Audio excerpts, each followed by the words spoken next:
위안부 피해자의 이 후원금 횡령 등 혐의로 해서 이 대법원에서 징역형의 집행유예를 확정받은 윤미향 전 의원이 최근 후원금 반환 소송에서 이 위안부 후원금을 돌려주라라는 그런 법원의 화해 권고를 거부를 하고 계속 소송을 이어가겠다는 뜻을 밝힌 것으로 전해진 겁니다.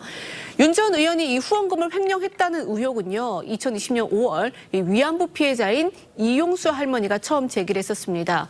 당시 논란이 불거진 후에 윤 전 의원은요, 이 개인 명의 계좌로 이용을 해서 후원금을 모았던 것은 잘못된 판단이었다라면서도 개인 계좌를 통해서 모금을 했다고 해서 그걸 개인적으로 쓴 것은 아니다라고 강변을 했는데요.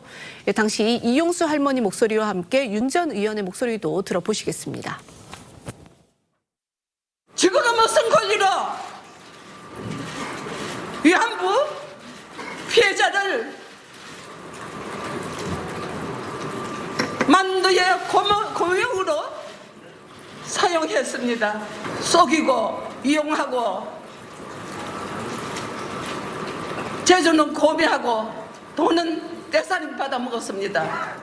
이제 보니 제 개인 명의 계좌를 사용한 것이 잘못된 판단이었습니다. 일시적인 후원금이나 장례비를 모금하기 위해 단체 대표자 개인 명의 계좌가 활용되는 경우가 있었고 저도 크게 문제의식이 없었던 것 같습니다.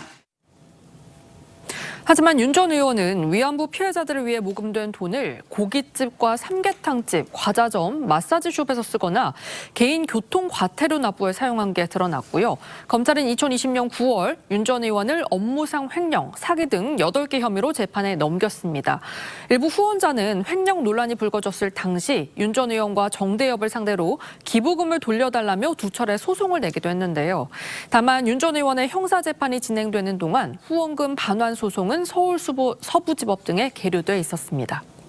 그리고 지난해 11월이었습니다. 윤 전 의원의 횡령 등 혐의 대법원에서 유죄 판결이 났습니다. 네, 대법원은 작년 11월 정대협 기부금 8천만 원을 횡령한 혐의, 여성가족부 보조금 6,520만 원을 불법 수령한 혐의 등을 유죄로 인정해 1년 6개월의 집행유예 3년을 확정했습니다.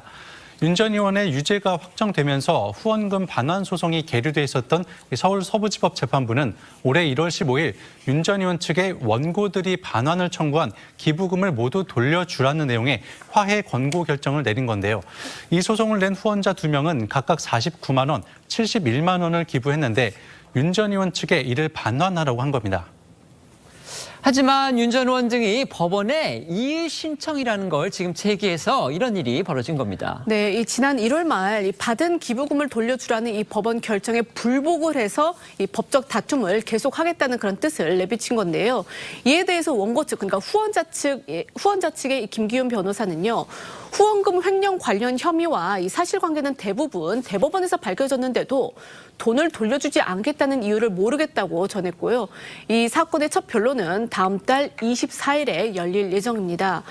이 관련해 논란 초반에 사과했던 것과 달리 유죄 판결이 나자 반성보다는 혐의 부인하며 이 반박으로만 일관을 했던 윤 전 의원의 모습도 다시 보시겠습니다. 검찰의 무리한 기소가 대부분 무죄로 밝혀졌습니다. 일부 약 1,700만 원에 해당되는 횡령금은 유죄로 인정이 되었습니다. 하지만 그 부분도 횡령하지 않았습니다. 하실 말씀은 없으신가요? 네, 맞습니다.